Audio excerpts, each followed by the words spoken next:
कान के हिलाना हो और अपने आप के समझदारी से काम लेना हो। आज हमने का समाज, हमने का धर्म कहाँ है? क्या जाना? तो हमें आज समझने की जरूरत है कि हमने का धर्म और हमने का समाज किस परिस्थिति में है और परेशान हमें परेशान हुई है। आज हम लगातार समाज का प्रसार करते करते करते करते यहाँ तक आज पहुँच लिए।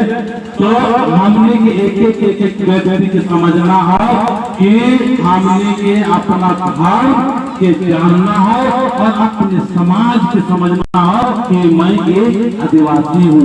मैं क्या हूँ? मैं क्या हूँ? लड़का लोग बोल रहे क्या है? हम लोग आदिवासी हूँ। मैं प्राकृतिक का पुजारी हूँ। किसका पुजारी हूँ? मेरा धर्म क्या है? क्या है? क्या है? आप लोग नहीं बोलते, क्यों बोलते हैं? जो बोलेंगे उसके अंदर में माँ प्रवेश होगी। आज आपके अंदर में सबको में ताकत आएगी। आप मीठी मीठी बातें करेंगे, अच्छी बातें करेंगे, जिसमें कि आपका परिवर्तन है।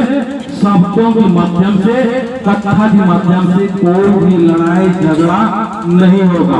ठीक है ना? इसलिए बोलना है हमारा धर्म क्या है? क्या है? हम किसका पुजारी हैं? किसका है?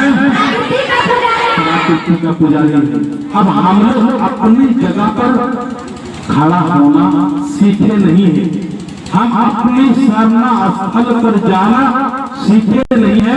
आप याद करेंगे, आप सोचेंगे, आप विचार करेंगे और आप ध्यान से लीजिएगा कि हमारे जो गांव में सरना जो बना है वो क्यों बना है? क्यों बनाया हम लोग सरना? कि एक दिन पूरा आदिवासी परिवार के लोग काम को छोड़ के नहा के धो के बढ़िया से घर का लिपाए पुकार करके हम सभी लोगों को कहाँ पर आना है? कहाँ पर आना है? हे चालायो, हे चालायो। हम लोग ने किसके पास आना है? चाला माँ के पास। चाला माँ कौन है? चाला माँ हमारे सरस्वती माँ है, जिसने इस पेड़ को बनाया, जिसने इस जमीन को बनाई, आकाश को बनाया, पताल को बनाया। ये जितना हमें आपको दिखाई दे रहा है वो कौन बनाया है? कौन बनाया है? कौन बनाया है? बताओ। करना मैं इधर देखो मेरे साथ है ना। घुसाओ इस दिमाग में घुसाओ। हम लोग को सुनने की आदत नहीं है। हमारा जो काम होता है ना वो काम कच्चा काम होता है, इसीलिए हमारे धर्म के प्रति कोई आलोचना कर देता